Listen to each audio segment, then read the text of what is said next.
North. And while we have a moment, let's toss it over to the studio where Todd Harris has tracked down a very special guest. Hey, Todd.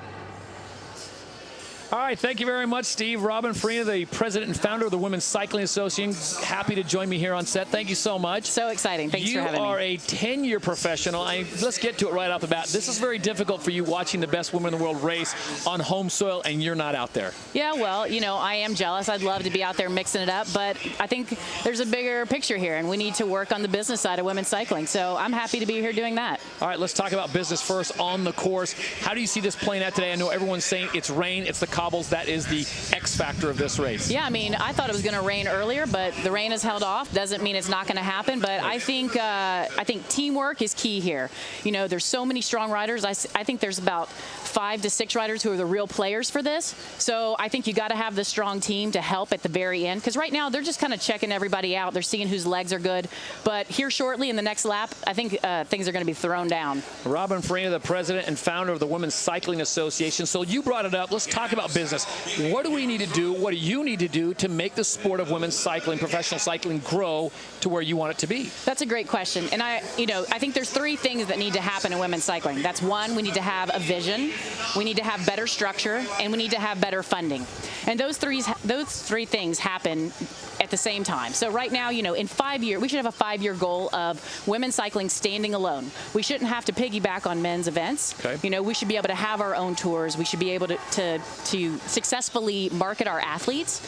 And so it's kind of a joint project, because we've got to have these athletes that decide that they want to stand out. They want to be the star of cycling. So that's creating personalities. And once that happens, right, then you see sponsors coming to the game, because they want to attach themselves to women's brands. So we have to have companies that want to support strong women.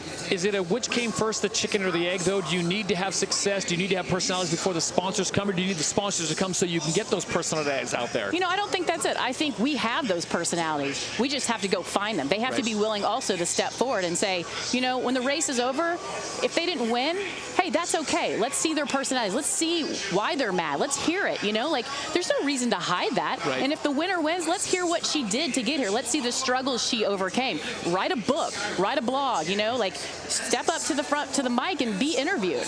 They are starting to pick up the pace out on course here. The Women's Elite Race live on Universal Sports. Robin Farina, the president and founder of Women's Cycling Association, joining me here on set just off of Broad Street. Robin, you've got some grand plans, some big ideas of possibly putting together a women's tour that would travel around. How do you see that happening, and what's your timetable for it to happen? Well, I think next year, 2016, we're looking to have a test event, and then in 2017, you know, and this is all being worked on right now. Right. It's taking some time, taking vision, structure, you know, all the things that I'm talking about, and funding. But we're looking for 2017 to have a series of races. I think that's part of that structure that's so important, is having consistency in races. You know, they're all at the same level. They're providing a good prize purse. They're providing support. I think those are the things that women's cycling needs right now, and that's what's going to take it to the next level and be able for all the teams to participate, the ones that deserve it, you know? We just got a shot just moments ago, number 20, Evelyn Stevens, Team USA. She was at the back of the pack. Is it early enough in this race that you can be safely in the back of the pack and not suffer any damage on that yo-yo effect? Well, you know, this course is definitely a tight technical course. It's aggressive. It's like a crit. It's a big criterium, you know, which means tight turns, corners, a lot of technical aspects. So positioning in this race is key. And personally, I wouldn't want to find myself on the back half of this race. Like, my goal would be to be in the top 20 the whole time, be able to go through the corners near the front or on the front, right, so you can kind of dictate the lines.